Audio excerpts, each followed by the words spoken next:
انہی صورتوں کو پڑھ کے ڈاکٹر پروفیسر کیت لیو مسلمان ہوئے، اپنی کتاب لکھی اور اس میں یہ لکھا کہ یہ بات ماننے میں کوئی عار نہیں کہ یہ قرآن کا سورس ڈیوائن ہے، کیونکہ جس پیریڈ آف ٹائم میں یہ قرآن نازل ہوا اس وقت یہ انسان کو پتہ ہی نہیں تھا۔ یہ تو 1980 کے بعد جا کے پتہ چلا الیکٹرانک مائکروسکوپ کے ذریعے کہ جو ایمبریو جنین ماں کے پیٹ میں مادر رحم میں وہ ایک دیوار سے چپکا ہوا ہوتا ہے، جس طرح جو جسم سے چپک کے خون پیتا ہے لٹکتا تو باہر ہے لیکن جسم سے چپک کے خون پیتا ہے، اسی طرح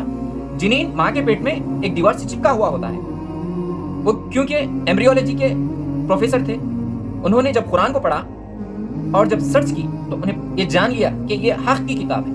حق بتانے والی کتاب ہے، اور انہوں نے ریاض کے اندر انٹرنیشنل کانفرنس میں اسلام قبول کیا، جن کی کتاب امریکہ میں ایمبریولوجی کی فیلڈ میں ایز اے ٹیکسٹ بک پڑھائی جاتی ہے۔ جو لوگ مسلمان نہ تھے اللہ تبارک و تعالیٰ کی کتاب کو پڑھ کے ایمان لے آ رہے ہیں، لیکن ہم مسلمان ہیں، ہم نہ کتاب اٹھاتے ہیں نہ پڑھتے ہیں، اگر پڑھتے بھی ہیں تو صرف ثواب کے لیے پڑھتے ہیں، اس کو سمجھنے کے لیے ہم خطا ہی نہیں پڑھتے۔ ہر مسلمان کو چاہیے کہ اللہ اور اس کے رسول صلی اللہ علیہ وسلم کو احکامات کو جانے سمجھے اور اس پہ عمل کرے، ورنہ کل روز محشر اللہ تبارک و تعالیٰ ضرور ہم سے ہی پوچھے گا تو ہم کیا جواب دیں گے۔ اسی لیے جب کبھی بھی وقت ملے اللہ اور اس کے رسول صلی اللہ علیہ وسلم کے احکامات کو جاننے کی کوشش کریں، اللہ کی کتاب کو پڑھنے اور سمجھنے کی کوشش کریں۔ ہم میں سے کتنے سارے ایسے لوگ ہیں جنہوں نے قرآن کو اس نیت سے پڑھا ہو کہ اللہ تعالیٰ ہم سے کیا ارشاد فرما رہا ہے۔ ہم میں سے 70% مسلمان